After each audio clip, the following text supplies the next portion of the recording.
Today, we're gonna be talking about the Santana Blocc Compton Crips. We'll go over history, some crazy stories, and some known headlines about this gang. Yeah, this gang stories includes AK-47s, major drug operations, multiple gang wars, and for reputable OGs like Turtle and drug pens like Frederick Baby Gangster Stabs, it's definitely a lot to go over with this gang. Yeah, all right, welcome to Cali's Most Dangerous. Let's get into it. Killing and shooting, and mothers getting took out, and brothers and sisters get killed, ride by shooting, innocent bystanders get killed. Have you ever been the shooter in a drive-by shooting? Yes, I have. People get hurt? I don't know. You don't stand to watch, find out. Just keep going. On the afternoon of Sunday, April 2nd, 1989, a large group of people were chilling at Kelly Park in Compton, California.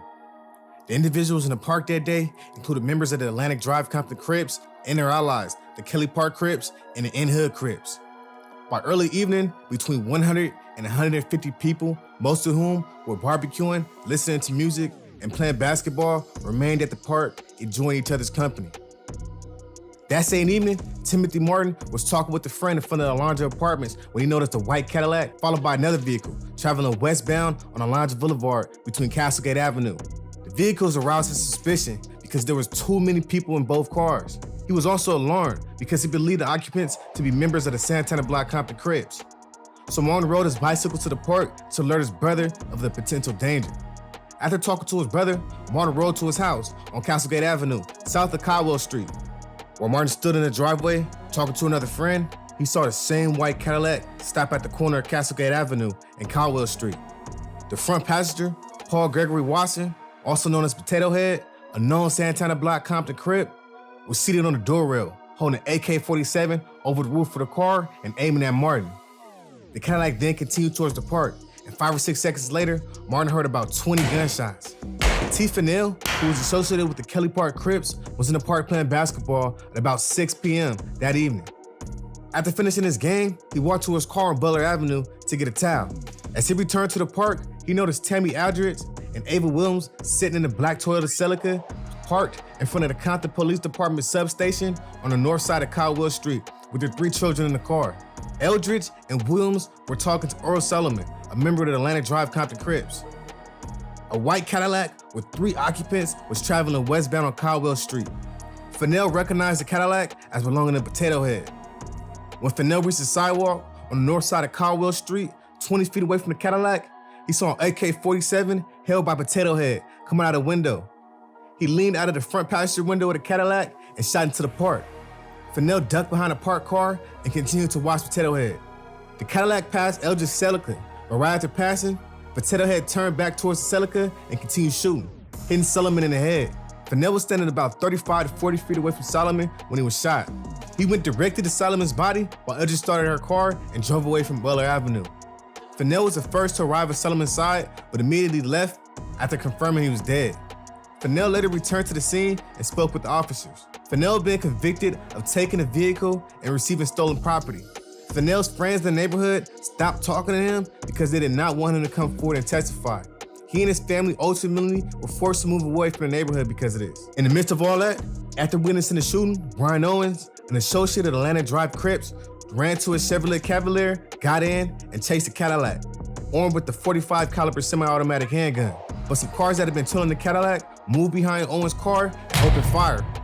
Owens could not recall whether he fired his weapon, but he was hit in his left shoulder and the head. At the time of the trial, a bullet remained in his head and he was blind in his left eye, and his memory of that day's events was impaired. Tammy Eldridge testified at trial that she and Williams were sitting in Owens' Celica, parked in front of the police substation at Kelly Park while talking to Earl Solomon, who was standing on the sidewalk north of Caldwell Street. They talked while Eldridge heard gunshots coming from behind her and saw people running and getting down on the ground. Eldridge tried to shield herself and her children from the gunshots. When the shooting stopped, she looked up to see a white Cadillac, similar to the one she had previously seen Potato Head driving, followed by a dark blue or black car. An African-American man leaned out of the passenger window of the Cadillac with what Eldridge believed to be a rifle in his hands. She then heard more shooting and again ducked for her protection. During the shots, Williams' head fell to Eldridge's knee, and when the firing ceased, Eldridge lifted Williams' head, revealing a large bullet wound. Eldridge stopped her car in front of some houses and rushed the children inside someone's home. Williams, she was not conscious or moving. Sonia Stone, Potato Head's former girlfriend, also testified that she saw Potato Head on the day of the shooting driving his white Cadillac with several African-American male passengers and explained the Cadillac had previously been painted green. Tony Carrero managed King Auto Painting in Compton, California, and on April 3rd, 1989, he generated a receipt for the painting of the Cadillac. The receipt indicated that the work was exclusively for Paul and a woman named Bridget, who signed the receipt. King painted the Cadillac black. After hearing the news of his warrants, Watson went on the run for a few months. But on August 31st, 1989, Bakersfield police executed a search warrant on a Bakersfield apartment and searched for Potato Head, and he was arrested inside the apartment. Outside, officers also impounded a black Cadillac. Detectives also inspected the black Cadillac, took a paint sample from the vehicle, and discovered 3 layers of paint: green, white, and black. Inside the car, they also located a shell casing. Ultimately, Potato Head was found guilty of the murders, and at the penalty stage, the jury returned with the verdict of death. Rest in peace to the lives lost. The 80s and 90s was one of the most violent times to be in the streets of California, and the Santana Blocc Compton Crips had their fingerprints on a lot of the activities that went on in Compton. And these guys are by far one of the most militant Crip gangs. You heard the stories though. I mean, shit, hanging out the window of a 1977 Cadillac with the AK-47 and letting off a whole clip? Bruh, I'm not condoning no violence at all, but shit, it doesn't get no more LA menace to society vibes than that. That's just one example, man. These guys have a long history of cutthroat behavior, and we're gonna address it all. But first, who are the Santana Blocc Compton Crips? Guys don't fight anymore. They don't use the We used to fight, but they don't do that anymore. guns. All about shooting, taking them out. They This get you. You better watch out. is a M1 carbine, 32 rounds. I can go tear up Lewis Park with this. I can kill about 32 people if I hit them all. The Eastside Santana Blocc Compton Crips are one of the most recognized and well-respected gangs in not only Compton, but in California as a whole.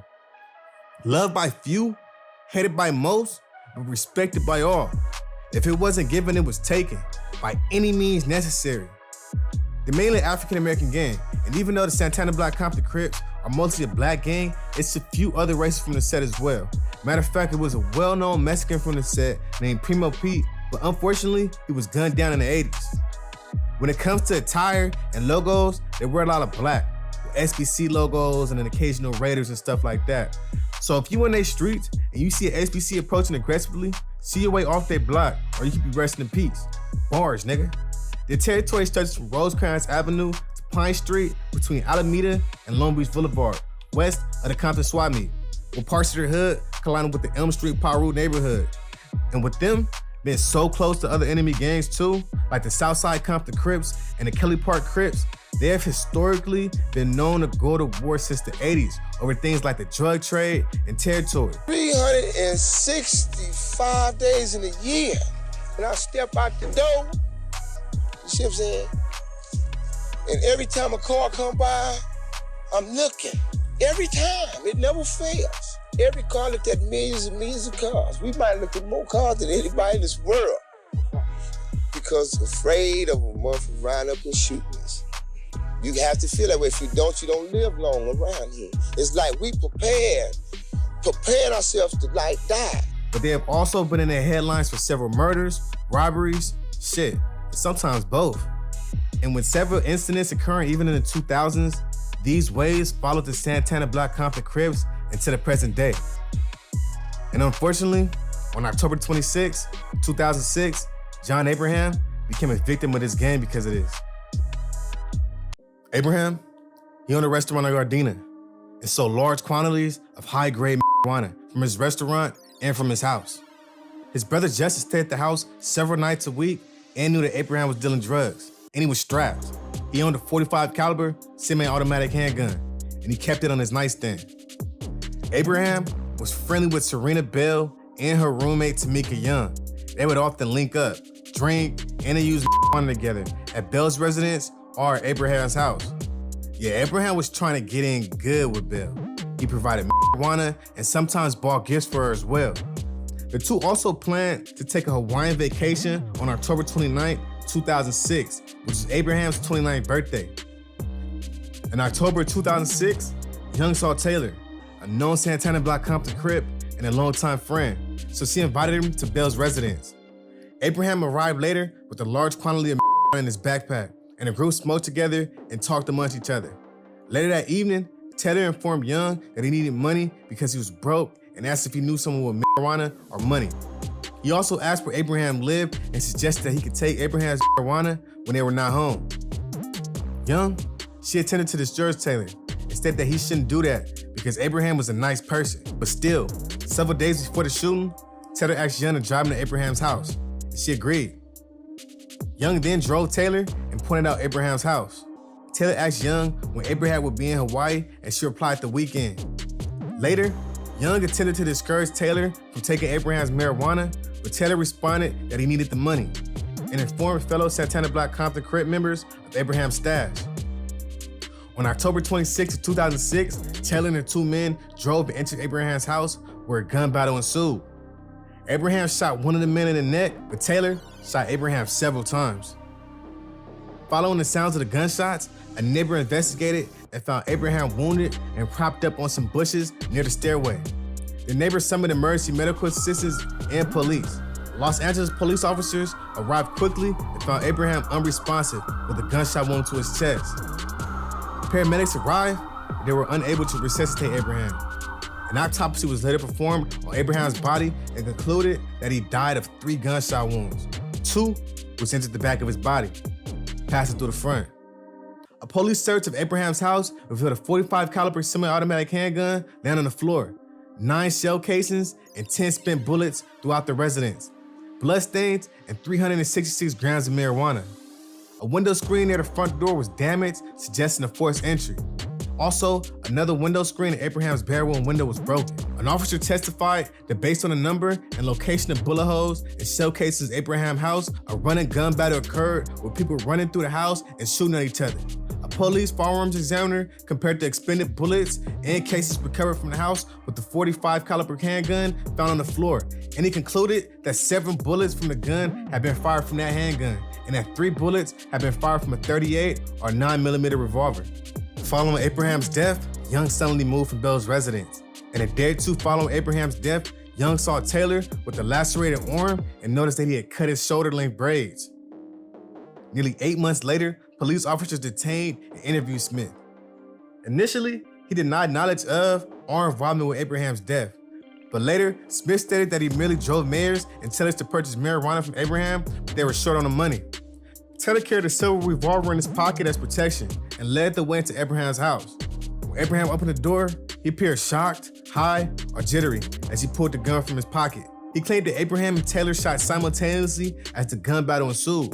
Smith, Taylor, and Myers then jumped from the bedroom window and fled. Smith stated that he, Tyler, and Myers were members of the Santana Blocc Compton Crips. Los Angeles sheriffs also testified regarding the criminal activities of the Santana Blocc Compton Crips, including several home invasion robberies, murder, and the transportation of narcotics. The detectives also had known Taylor and Smith for many years and OP'd that they, as well as Smith, are high-status members of the Santana Blocc Compton Crips. In the end, the trial court sentenced Smith, Taylor, and Myers to life in prison without the possibility of parole, plus a consecutive life term of a gang enhancement. That's just a few examples of how this game operates, and trust, man, it's a lot more to go over. And honestly, there's some stuff I couldn't even put on YouTube. But before we get into that, let's get into the danger rating of the Santana Blocc Compton Crips. You're asking specifically about that gang. They are a very violent, very active gang in Los Angeles County. They've had a number of incidents involving homicides, shooting on a regular basis. So gun warfare is not uncommon to that gang at all. The Santana Blocc Compton Crips receive a danger rating of a 9.4 out of 10 based off of the gang's history in Compton and beyond. This gang was by far one of the most militant and one of the most organized when it came to the drug trades in the 80s and the 90s, and they were known to have heavy artillery too. From pump shotguns, Uzis, AKs, this gang had it all and much more in the inventory, and they often used all of it. What do you guys think though? Did I go too high or too low? Y'all let me know in the comments and give me some reasons why. Let me hear a couple stories. So we know a little bit about this gang and its ways, but let's go over some history of the Santana Blocc Crips before we get into some more stories.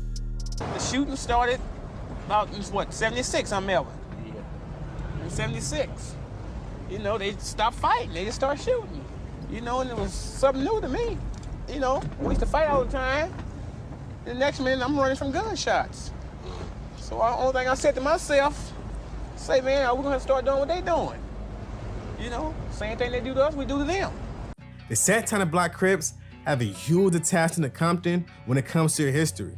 They start off as two separate neighborhoods known as Oak Park and Midtown, who were very active in the 70s before there was an official formation of Santana. The two neighborhoods, they got along, with damn near functioning as one group. They go to parties together, fight together. They have families from each side, so the merge was damn near inevitable. And by 1977, the two neighborhoods started to merge, becoming one of the biggest gangs in Compton. It's alleged that the merge was supposed to come together by Kim Tate, also known as Bullet, the original founder of the Santana Blocc Compton Crips. However, Kim Tate was killed by Ludus Park Paru in 1978. Bullet's death was the very first for the Santana Blocc Compton Crips. His death became an uprising of a creation he would never get the chance to see. If I die, I die trying was their motto because of him. And that's what they stood on. Because of this, many have been shot in the streets of Compton on the account of Bullet, and the two neighborhoods came together due to the leadership of Kenneth Wayne Johnson, also known as Turtle, who was an Oak Park boy, forming the East Side Santana Blocc Compton Crips. And from early on, they were a force to be reckoned with in the streets. But in the 80s, this gang had national attention on them due to the gang's activities. 18 people are under arrest and a major drug ring has been busted after a sweep through Compton and Linwood. Officers confiscated an arsenal of weapons, 70 pounds of cocaine, 40 pounds of $250,000 in a fleet of... The 80s ended with hundreds of new factions across the county. And with crap on the market, it was plenty of profits to be made. Everyone owned a high-grade weapon, from Uzis, MAC-10s, shotguns, all that. This heavy artillery was needed though, due to them having a heavy hand in the drug market. This was due to their many members being active in the drug sales. But the OG, who was really pushing pounds of product to help establish the Santanas as a huge factor in the drug trade, was Frederick Stabs, also known as Baby Gangster. Baby Gangster had been involved in the gang since the 1970s and had built the Santana Blocc Crips into a business like cocaine distribution wing, receiving cartel drugs from Mexico and sending them around the country. Unlike many gangs back then, this group even had its own money laundering unit, allegedly ran by Baby Gangster's wife. Yeah, Baby Gangster was making moves in the 80s. He was also responsible for helping start the Compton Crip Riders, or the CC Riders, which is basically a brand in prison which featured different Compton Crip gangs. Due to their affiliation with different gangs in the CC Riders umbrella and their constant wars over drug and gang territories, the Santana Blocc Crips have a few rivals and enemies on their list. The rivals include the Atlantic Drive Compton Crips, the Southside Compton Crips, the Park Village Crips, and Paru gangs like Ludus Park, Mob, M Street, Cross Atlantic, Lime Hood, Fruitown, Mulberry, Treetop, 151, Cedar Block, and Campanilla Park. They used to beef with the city of Long Beach, but those issues are non-existent today, and several gangs from both cities often function together. Some Mexican gangs they beef with include the Compton Barrio Largo 36, Compton Barrio Tortilla Flats, Compton Barrio 155, and the Compton Barrio 70s. But the Santana Blocc Compton Crips' biggest rivals are definitely gonna be the Southside Compton Crips. Beef with the Southside Compton Crips. This beef goes back to the 1980s, and it started with small fights that grew to shootouts, but then eventually evolved into an all-out war. And unfortunately, these two gangs have been going at it non-stop since. Yeah, the two gangs used to actually be cool with each other. They were allies down there. The OG Baby Gangster stated that the cause of this was from the usual: money, drugs, females, or a fool getting high and getting disrespectful. He also stated that today, it's really the youngsters that are beefing with each other. Most of the OGs grew up together and still have love and respect for one another. What do y'all think though? Is there any chance that the OGs can come together and help put this rivalry to an end? Me, personally, I think it's a high chance if the OGs don't have any issues especially. It would be dope to see another war ending in LA County. But let's have a conversation about it. Y'all let me know in the comments. Prominent figures from the set. Eastside Santana. What they call you, man? Call me Reg. Reg? Yeah. You OG Reg? Yeah, Original gangster, huh? Right, that's gang. Kenneth Wayne Johnson, also known as Turtle, was basically the rock of this gang. He was a natural leader, always gave game, and everyone looked up to him. He was basically one of the first OGs of the gang. I don't call myself a leader. I don't like nobody saying I got boys, because I don't like that. You know, but somebody have to do the thinking, you know? And I'm the only one around, don't get high, don't smoke dope or nothing, so I figure I can do the thinking. But in 1989, the Santana Blocc Compton Crips experienced their worst year because upon his release from San Quentin prison, Turtle was ambushed and killed in a very unsecure area of Linwood. Rumor has it there was law enforcement, and there's been a few rumors that this was also gang-related in Turtle's assassination. But y'all let me know in the comments to confirm either side. Either way, man, rest in peace to Turtle, man, rest in peace. Also, Styles, our baby gangster, is a Compton legend in his own right. He came up in the game, learned the rope, and paid his dues in the streets before getting knocked off by the feds. Other OGs include Killer Wayne, Yogi, and Baby Rob. I also came across a list of OGs who are no longer with us, so rest in peace to them. A few of them include Bilal Hanson Jr., also known as Biko, who was fatally shot in Compton, California on February 6, 2005. Kim Tate, also known as Bullet, who was fatally shot by Parky from Looters Park. Y'all let me know in the comments about anybody else who's resting in peace, man. Let their names live on. Let their names live on. Also, let me know about any OGs as well, man. Any cool stories from them, let me know in the comments. It's also some rappers that have put in work for the set as well. Mills is a rapper from the set. Yeah, Wartime is a banger, dope beat and dope lyrics, but I tried looking up some newer music from him. I couldn't find too much, but y'all let me know in the comments if he's still dropping the music. If so, leave a link or, the name of their song in the comments, man. Let's make sure we get their music heard. It's also Santana John. Y'all definitely gotta look them up though. Let me know in the comments what y'all think. I'm gonna leave a link in the description. Let me know if I forget. I'm gonna definitely leave a link in there for y'all though. Current state of the Santana Blocc Compton Crips. It's the weekend, and I don't know. I can't speak for everybody else, but I'm from Santana Blocc Crip, so it's gonna do what it do. The Santana Blocc Compton Crips started like a family, like brothers and sisters. If you mess with one, you mess with all of them. There's a lot of love, honor, and respect. Loyalty as well. Shit, you can have a fight with the homie and shake hands right afterwards. But over the years, the gang has had some turmoil due to the deaths of a few prominent figures. Despite all that, the Santana Blocc Crips are still one of the most active gangs in Compton. From this gang's foundation, they've earned and maintained their respect in the streets. They've even grown to the point so they have members and subsets in different states as well. They have subsets in New York and Idaho. But y'all let me know in the comments I'm leaving out your state, man. Rep for your state, rep your state. That's it for the Santanas, man. Y'all got any stories about these guys? Any close calls, anything like that? Did I miss anything? Did I get anything wrong? Y'all let me know in the comments about that as well. Subscribe, hit that bell for more will. Y'all stay safe and dangerous out there.